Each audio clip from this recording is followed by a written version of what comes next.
Hi everyone, I'm Scott, and this is my channel CineRam. And I'd like to talk a little bit about a movie that is going to be having its 20-year anniversary this December, Ocean's 12. This is the second of the three Ocean's movies that were directed by Steven Soderbergh and starring a pretty large ensemble cast. It is not the best loved of the three. In fact, it might be the least loved. I've never really been the one to prefer Ocean's 13, but before I get to that, I wanted to let you know that it was just about 3 years ago this month, June of 2021, that I helped produce an independent movie, an ensemble cast comedy drama that was shot on the north side of Chicago, and it is now finally available for viewing at home.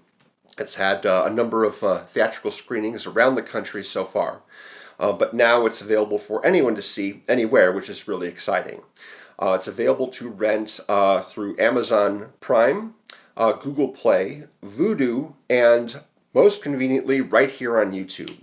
I've got a link in the description below to the website where you can go to any of the different platforms that it's on, and also a direct link to where you can rent the movie here on YouTube as well. You can pay a few bucks and watch it over the course of 48 hours. I hope you like it. I hope you enjoy it. I think that Mike and everybody involved in the production would really appreciate it if you give it a chance. I know I would. So anyway, Ocean's 12. Ocean's 12 is the one that takes place in Europe, largely. What happens in the movie is the mysterious burglar known as the Night Fox, who's played by the French actor Seymour Cassel. He basically gives Terry Benedict, the Andy Garcia character, who was the villain in the first movie, information on who robbed his casino, and basically chases everyone out of the country. They're all wanted by by Terry and his goons. But Terry has given them, Terry and the Night Fox have given them a couple of weeks to steal something very, very difficult to get.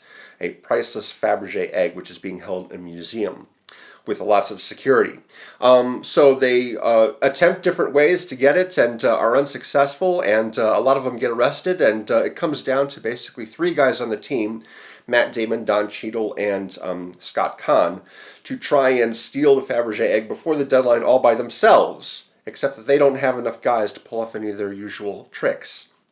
And then Matt Damon says, hey, what about Tess? Tess is Danny Ocean's wife, played by Julia Roberts. And they're like, what do you mean? He says, well, you know how she kind of looks like someone really famous? She can get close to the egg with security lax and cameras off and help us nab the thing all by her lonesome. And they're like, that's kind of a good idea. Now, this is set up a little bit earlier in the movie when Matt Damon asks Brad Pitt about Tess. And he's like, have you ever noticed that Tess looks exactly like... And Brad Pitt cuts him off and he goes, no, we don't talk about that. But the question, of course, is why? And who is it exactly that she's supposed to look like? If you've seen the movie, of course, you know what's happening here. But as they were talking about the fact that she can resemble a famous person who happens to be pregnant, and that she can, get access, the kind of access that even a regular celebrity couldn't, I began to go, wait a minute, they're not going to do what I think they're going to do, are they? Are they really going to do that? And then they pick Julia Roberts up from the airport after she has flown from the United States. They give her a fancy outfit to wear. They have fancy car and fancy luggage. And then they explain to her that they need her to participate in their scheme. And she's like, who am I pretending to be? And then we cut to a hotel where the manager is talking with one of the guys on the team, and he says, oh yes, of course, we would love to have her back. We're so delighted she would think of us. He hangs up the phone and he says, well, everyone, Julia Roberts is coming. So Julia Roberts in this movie is playing a character who is pretending to be Julia Roberts. In other words, the character bears a very strong resemblance to Julia Roberts herself. Now, this is something that most movies don't acknowledge. They don't acknowledge that their fictional characters resemble or look exactly like the movie stars who are playing them. They kind of ignore this. If you may recall Last Action Hero, there's a movie within a movie, an Arnold Schwarzenegger movie in which he plays Jack Slater. But in the world of the movie, if you walk into a video store, you will not find Arnold Schwarzenegger movies. You will find that Sylvester Stallone has starred in The Terminator instead of Arnold, because there are no Arnold Schwarzenegger movies in a fictional world in which Arnold Schwarzenegger plays the main character. Now, that is generally the rule for most movies. Ben Affleck, does not play, anyone resembling Ben Affleck.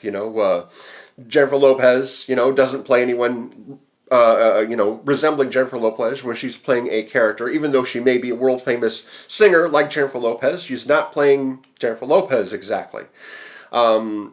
This is sort of the unspoken rule of most movies. However, in this movie, they break that rule, and they break a few other rules as well. And some people don't like this very much, but I thought it was just a riot. And it goes on. The joke goes on with Julia having to learn facts on the fly about Julia Roberts, Tess, having to learn about Julia Roberts, the fact that she's left-handed and that she's allergic to certain kind of flowers, and then Bruce Willis shows up and thinks that she's actually Julia Roberts too. It just gets crazy from there. And actually, when I thought about it later on, I realized that this was actually the reverse of a joke that's in the first movie, in which Brad Pitt and George Clooney are hanging out with some television stars while they're playing a game of poker in a club. Now we know that they're supposed to be playing themselves, the TV stars, because they're dressed by their real first name. Holly Marie Combs from Charmed, Topher Grace from That 70s Show, Joshua Jackson from Dawson's Creek. They go by Topher and Holly and Joshua. So they're meant to be playing themselves, or at least maybe a slightly fictional version of themselves. So when they all leave the club, and there's a bunch of photographers outside waiting for famous people, they take pictures of the TV stars, but they ignore Brad and George, who just walk out undisturbed. George and Brad are not playing George and Brad or people who look like George and Brad in the movie. They're just playing a couple of guys. But not the case. Not the case with Julia Roberts in the second movie. They openly acknowledge that Julia Roberts is playing a character who looks a hell of a lot like Julia Roberts, and I thought that was nuts, and I was just delighted by it. So I just wanted to celebrate that little funny bit right there, and the fact that Ocean's 12 is my favorite of the three Ocean's movies directed by Soderbergh, and Soderbergh's, of course, one of my all-time favorite directors, so I'm naturally interested in anything that he has. But I was particularly pleased by that one little bit of daring. Anyway, that's what I've got for now. Thank you very much for listening. Thanks for tuning in. And again, I hope that if you check out Relative, the indie movie that I helped make, that you like it very much. Thanks for watching.